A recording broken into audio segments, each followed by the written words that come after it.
안녕하세요. 네. 된 거죠? 예. 틴이 아까 전에 이렇게 있다가 싹 빠지니까, 웬만하면 가운데로 좀 이렇게 모여주세요. 예. 설교 전에, 틴, 페스티벌. 명칭은 대구 틴 페스티벌이에요. 예. 결혼부 수련회 먼저 예, 알겠습니다. 그러면 못 봤던 결혼부 수련회부터.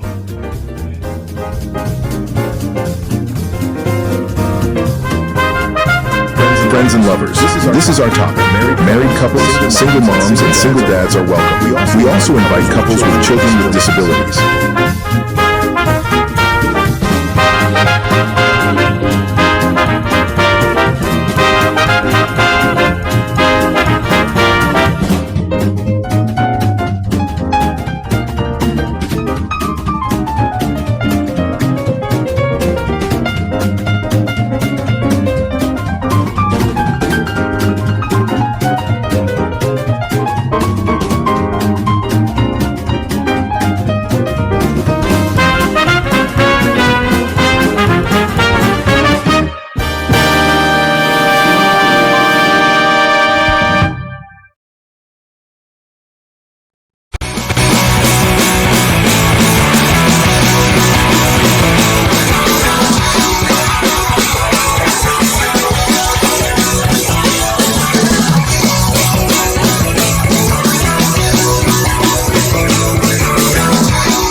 영상 남자할게요.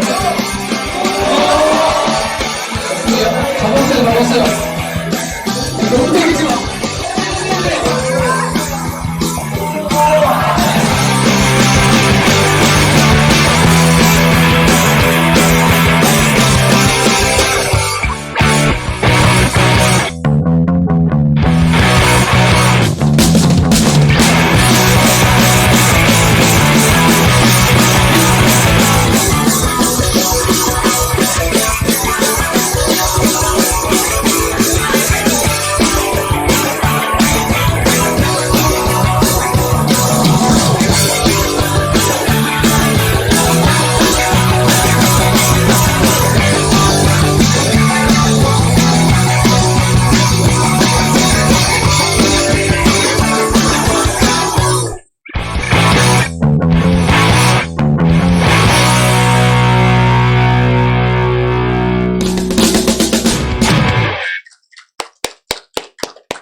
첫 단계,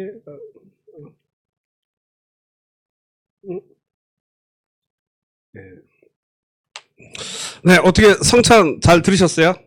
네, 저희 아내입니다. 네. 네, 이거는 설교 룩이고요. 제가 유튜브를 이렇게 보는데, 어떻게 제 설교 나올 때마다 이 똑같은 옷에 똑같은 넥타이를 보면서, 야, 일관성은 있다. 뭐 이래서. 네. 우리 와이프가 얘기했듯이 그 십자가를 기억하면서 우리가 참 무가치한 거에 우리가 무가치하다고 세상은 말하죠. 저희한테 보면. 예. 저도 오늘 설교가 그거랑 좀 비슷한 내용인데, 네, 설교 제목 좀 띄워주십시오. 네, 오늘 설교하기 전에 혹시 대구 팀 페스티벌 영상 보시면서 어떠셨어요? 느낌이? 팀 워커들 모여서 이야기할 때, 이제 우리가 이렇게 해왔던 것이 실효를 거두는 것 같습니다. 라는 얘기를 하게 됐어요. 그 이유가 뭐냐면, 보시면, 모르는 아이하고 내 아이하고 같이 앉아있죠. 모르는 아이하고 친하게 또 사진 찍고 있고. 그죠? 이게 프리팀 캠프부터 시작해가지고 지금까지 계속, 이렇게 계속 그런 캠프를 하다 보니까 알게 모르게 애들이 이렇게 가까워진 거예요. 그래서 팀을 만들고 뭘 해도, 그리고 교제를 해도, 같은 교회에 있는 친구들끼리만 하지 않고 다른 교회에 있는 친구들끼리 어울려지면서 이렇게 하는 거예요. 그걸 보면서 저도 거기서 좀 저는 감동이었거든요. 야, 이렇게 되는구나. 이게 되는구나. 이런 생각을 좀 하게 됐어요. 외려 오래간만에 만난 저랑 대구의 형제들이랑 교제를 더 못하고 있는 거예요. 너무 오래간만에 만나가지고 잘 모르겠고 뭐 이렇게 생각했는데 아이들은 빨리 친해지고 빨리 이야기하고 그러더라고요. 그리고 대구가 거기 있는 형제자매들이 저희한테 되게 많은 배려와 또 되게 많은 대접을 해주셔가지고 문두발을 모를 정도로 저 같은 경우에는 한상호 유난히 부부의 집에서 하룻밤을 보내고 또 아이들은 최상황 그리고 이승혜 자매 그 부부 방에서 집에서 6명에 되는 아이를 함께 그 여학생만 모아서 재우고 이런 시간을 보내면서 그리고 이렇게까지 해주다니 이런 생각을 좀 많이 하게 됐어요. 그래서 우리도 만약에 그런 축제나 일산에는 축제가 없냐 그래서 제가 꽃박람회 있는데 좀 너무 안 어울린다. 그래서 다른 축제가 있었으면 좋겠는데 좀 그렇다 뭐 이렇게 얘기를 했어요. 예, 그래서 저희도 기회가 되면 그렇게 좀 해봤으면 좋겠다 이런 생각이 좀 들었고요. 각 지방에 있는 교회들이 팀들을 위해서 이게 노력하는 모습을 보면서 되게 많이 격려가 됐고 감동을 좀 받았었습니다. 네, 그래서 좀 전해드리고 싶었고요. 자, 오늘은 제가 준비한 설교 제목은 완벽함이 아닌 믿음으로 하나님의 일을 하는 사람들. 네. 우리는 신앙생활을 하면서 우리 마음속에 늘 던지는 본질적인 질문 하나가 있을 겁니다. 그게 바로 어떻게 해야 하나님의 일을 할 수 있을까? 이런 질문일 것 같아요. 저도 그 질문을 좀 많이 좀 던졌던 것 같아요. 제 스스로한테. 오늘 준비한 그 말씀은 요한복음 6장에 등장하는 궁중들이 예수님께 똑같은 질문을 던집니다. 6장 28절에 보면은 우리가 무엇을 하여야 하나님의 일을 하는 것이 됩니까? 예수님한테 물어보는 거죠. 이 질문을 던진 사람들은 그 바로 직전에 보시면 알겠지만 오병이어의 기적을 봤어요. 떡 5개 그리고 물고기 2마리 가지고 5,000명을 먹이고도 남긴 게 12강줄이. 네, 저도 나중에 천국 올라가면 한번 보고 싶어요. 이게 가능한 것인가? 이게 참 수학적으로나 산술적으로나 물리적으로도 이게 되지 않는 거잖아요. 뭐 체면을 건 건가? 뭐 이러한 이야기를 하는 사람들도 있더라고요. 체면이 걸려서 안 먹었는데 배부른 것처럼 느끼게 하는 거 아니냐. 저도 그게 좀 일리가 있다 생각을 했어요. 언제? 믿음이 없을 때. 세례 받기 전에. 그런 생각을 했었습니다. 그래서 그런 경험을 하고 나니까 이 사람 따라가면 내가 뭔가 할 수 있을 것 같아. 막 이랬던 것 같아요. 그러니까 이 질문을 했겠죠. 응? 우리들도 그런 생각을 할 때가 있지 않습니까? 내가 제자인데, 또 오래된 크리스찬은 내가 올드 크리스찬인데, 그리고 나는 하나님의 일을, 은혜를 받았는데 하나님 일을 좀 멋지게 하고 싶지 않을까? 뭐 이런 생각을 하게 되는 거죠. 미리 좀 넘겨놓으셨네요. 네, 조금 이따 보려고 했는데. 네. 제가 형제자매 여러분한테 물어볼게요. 어떠세요? 하나님 일을 한다는 게 뭐라고 생각을 하세요? 어떻게 생각을 하고 계셨는지 한번 얘기는 안 하셔도 한번 마음속에 한번 나는 이렇게 생각했었는데 라고 한번 생각을 좀 해보시면 좋을 것 같아요.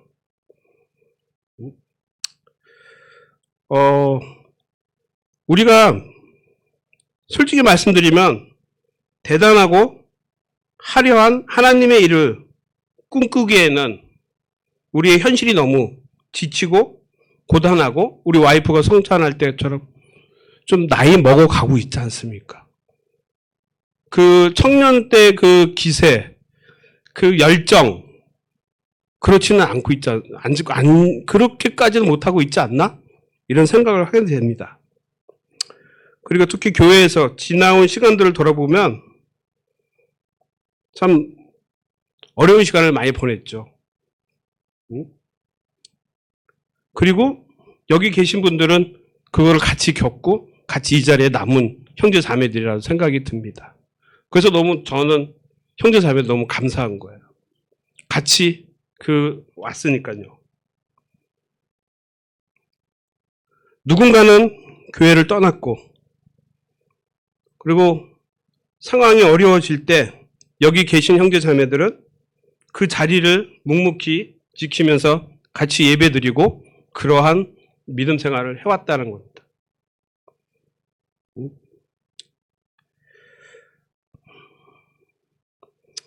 그렇게 힘든 시간을 보내왔지만 우리 한편에는 약간의 미안함, 죄책감 이런 게 좀 있어요. 저는 그런 게 좀 있었어요.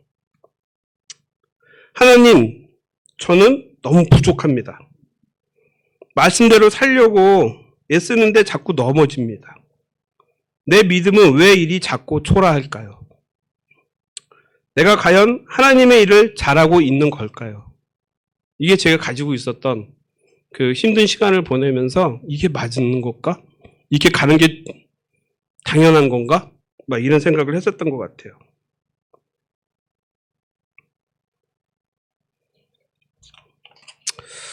네, 말씀 보겠습니다.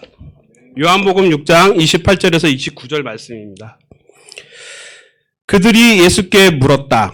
우리가 무엇을 하여야 하나님의 일을 하는 것이 됩니까? 예수께서 그들에게 대답하셨다. 하나님께서 보내신 일을 믿는 것이 곧 하나님의 일이다. 아멘. 예수님의 대답은 그 질문하는 공중들의 예상과는 좀 다른 내용을 이야기한 것 같아요. 아마 그 군중들은 그런 얘기가 들었겠죠. 야, 이걸 해야 돼. 요걸 해야 돼. 뭐 어디 가서 이걸 전해야 돼.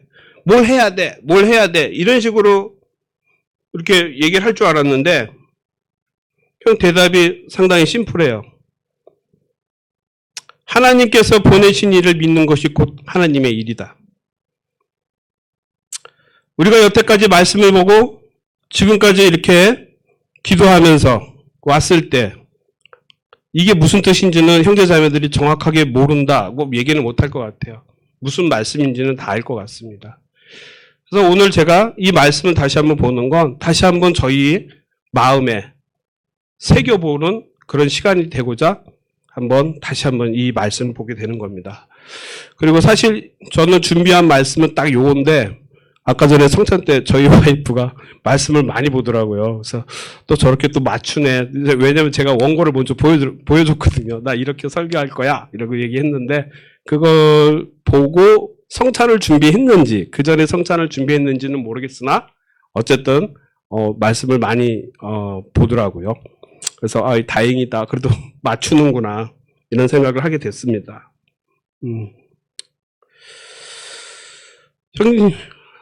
일산 형제자매 여러분 생각을 좀 해볼게요. 하나님 일은 뭔가 대단하고 완벽한 게 해야 무슨 하나님의 일을 한다라고 느껴지시는 건지. 근데 하나님은 그렇게 얘기를 해요. 예수 그리스도를 신뢰하고 믿으라고. 그게 내 일을 하는 거라고. 저희는 완벽하지 않습니다. 특히 저는 더욱 완벽하지 않습니다. 말씀대로 살려고 몸부림 좀 쳐봤고 했지만 가만 생각해 보면 월요일부터 토요일 이 일주일간 아니요 일요일까지도 보면은 부끄러움 투성이죠.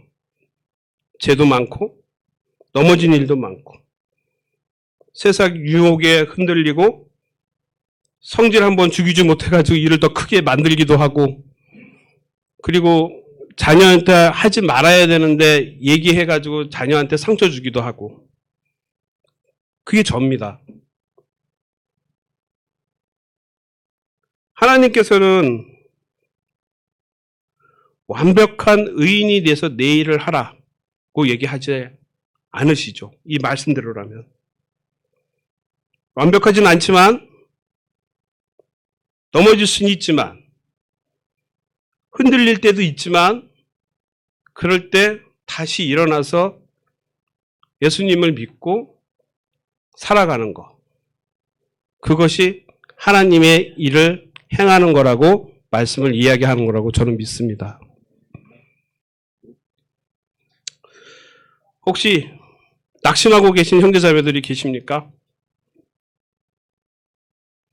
말씀대로 살려다가 쓰러진 경험이 있지 않으십니까?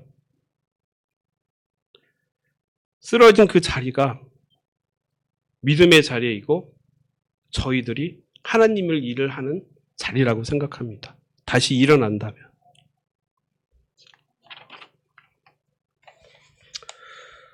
오늘 이 설교 시간을 통해 가지고 제가 인물을 한 두 사람을 소개하려고 합니다. 아까 전에 보셨는지 모르겠는데요. 이분 혹시 보신 적 있으세요?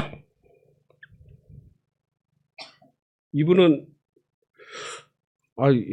약간 살찐 한일학처럼 생기지 않았나요? 네. 자, 우리가 고양시에 살고 있기 때문에 고양시의 역사를 조금만 말씀을 드릴게요. 이 고양시는 그 고양군이었어요. 고양군, 그리고,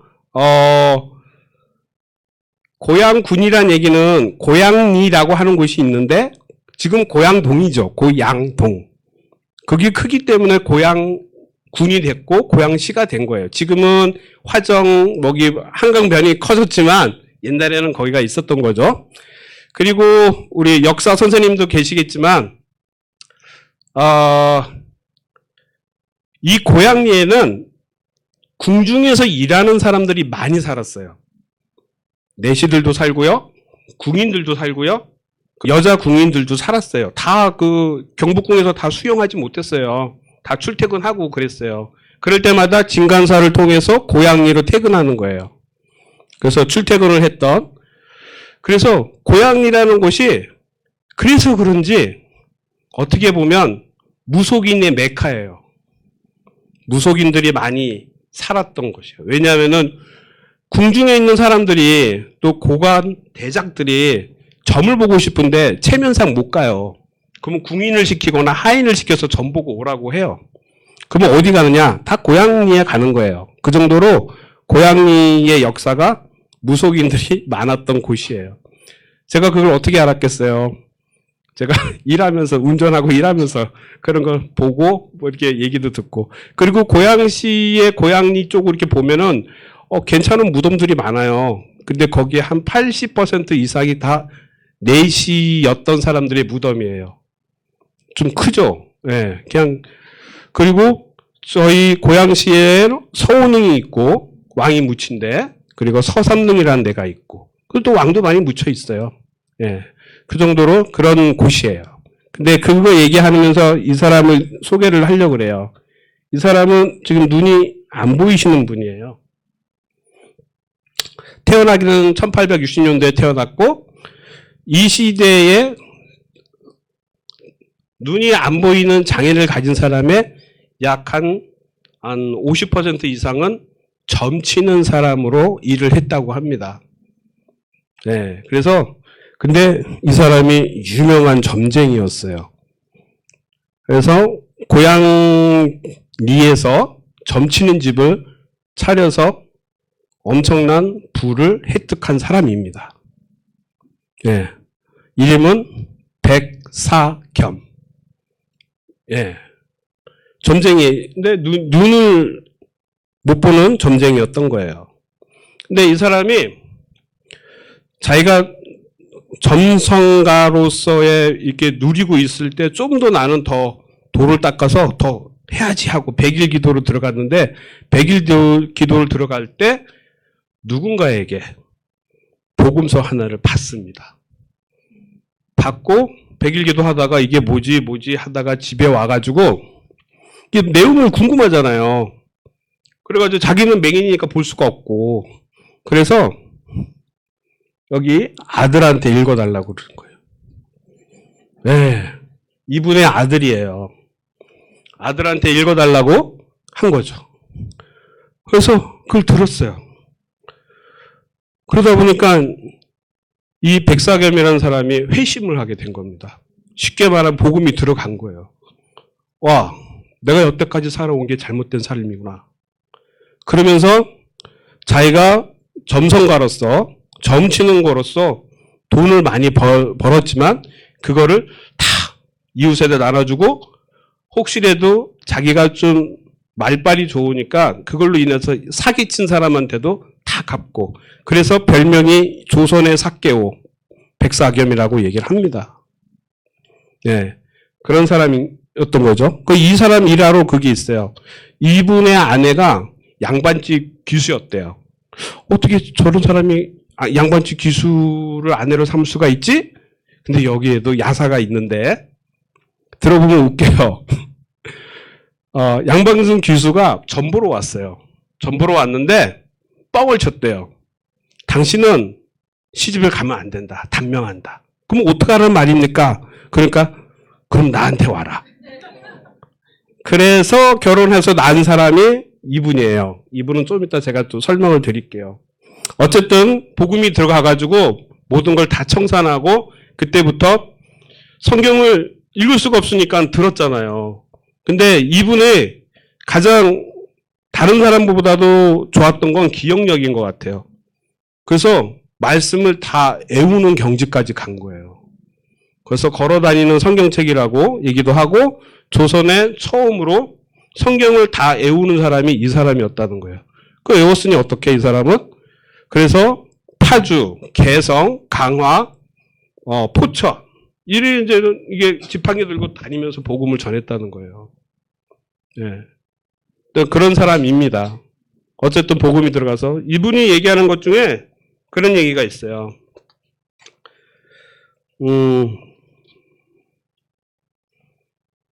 내가 믿던 미신은 진짜가 아닙니다. 예수님을 믿으십시오. 이 일관된 이야기로 복음을 전했다고 합니다. 그런데 갑자기 이분의 이 사진은 언제 거냐? 이분은 백남석 교수님이기도 하고 목사님이기도 하고 그래요. 근데 복음을 읽어주니 어때요? 또 복음이 들어온 거예요.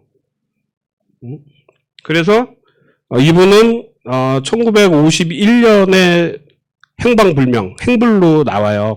왜냐하면은 그때 당시에 피난을 못 가고 서울에 있다가 북한군한테 잡혀서 끌려가시다가 돌아가셨는지 어떻게 됐는지 몰라요. 그리고 그의 가족들은 어떻게 되었을까? 제가 한번 찾아봤거든요. 근데 다들 미국에서 거의 후손들은 미국에서 많이 정착을 하고 거기서도 변호사, 그 교육계, 종교인 이런 식으로 해서 의학계도 있고 그런 쪽에서 많이들 일을 하고 계시다고 얘기를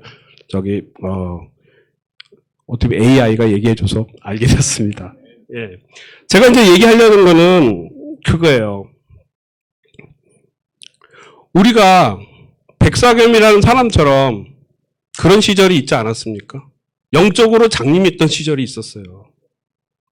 근데 우리도 복음을 받았습니다. 받았고 그 복음대로 어떻게 보면 영적인 눈을 뜬 거죠. 보이기 시작한 겁니다. 저희도. 그리고 그 복음에 가치를 두고 이렇게 살아온 거라고 저는 믿습니다. 저는 형제자매들한테 너무 격려해 주고 싶어요. 스스로도 격려를 해 주고 싶어요. 지금까지 하나님 말씀대로 살려고 힘들지만 넘어지기도 하고 죄도 짓기도 하지만 그럴 때마다 회개하려고 하고 회개하고 다시 일어서서 그 길을 가고 있다라는 거죠. 그거에 너무 감사하고 그거를 저 혼자만 가는 게 아니라 여기 계신 형제자매들과 같이 가는 게 너무 감사하다는 생각을 했고 또 감사함을 표현하고 싶었습니다. 자, 그러면 우리 여기 백남석 교수님이 우리는 잘 모르실 거예요. 잘 모르지만 이걸 딱 하는 순간 좀 틀어주시겠어요? 어떻게 엔터를 어떻게 누르?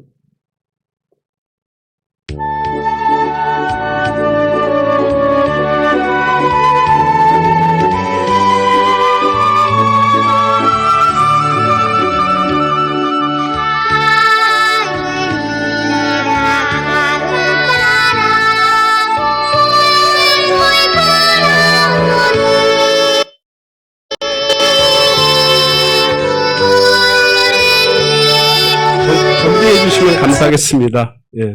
이 노래 들어보니까 알겠죠? 이 노래를 작사하신 분입니다.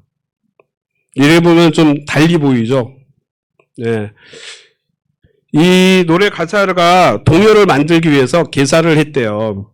마지막 구절이 올가을 풍년이라 소리 높여서 우리 모두 하나님께 감사합시다.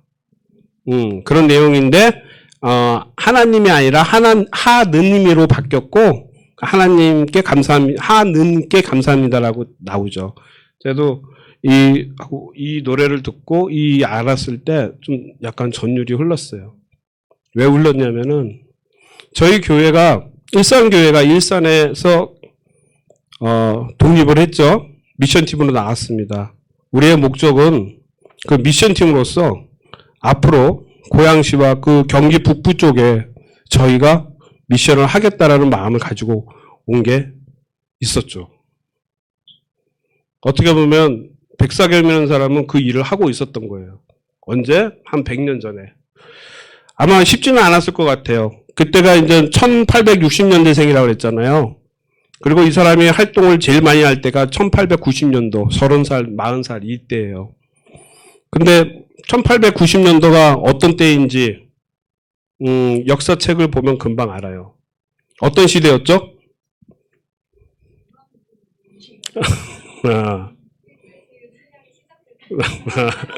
네. 무슨 얘기냐면 혼란한 시기예요. 미래를 알 수가 없어요. 양반이 잘 나갈지 상놈이 잘 나갈지 아니면 이게 맞는 건지 저게 맞는 건지 일본이 맞는지 러시아가 맞는지 미국이 맞는지 알 수가 없는 때예요. 그럴 때 점쳐서 돈을 번 사람이에요. 얼마나 많이 벌었을까 싶긴 해요. 근데 그거를 다 포기하고 복음이 들어와서 그러한 전도자의 삶을 살았다는 거죠. 근데 저희도 좀 포기한 거 있지는 않습니까? 저는 포기한 게 별로 없어요. 그냥 살던 대로 살고 있었어요. 그냥 이렇게 겸손하게 얘기하지 마시고 분명히 포기하신 게 있으실 거라고 봐요. 내 가치관을 포기했고요.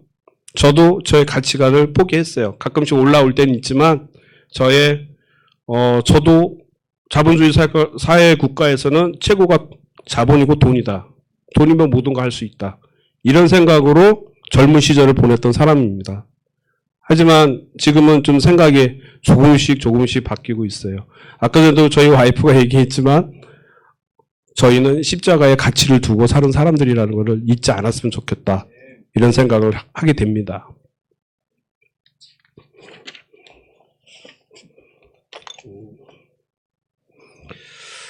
그랬으면 좋겠습니다.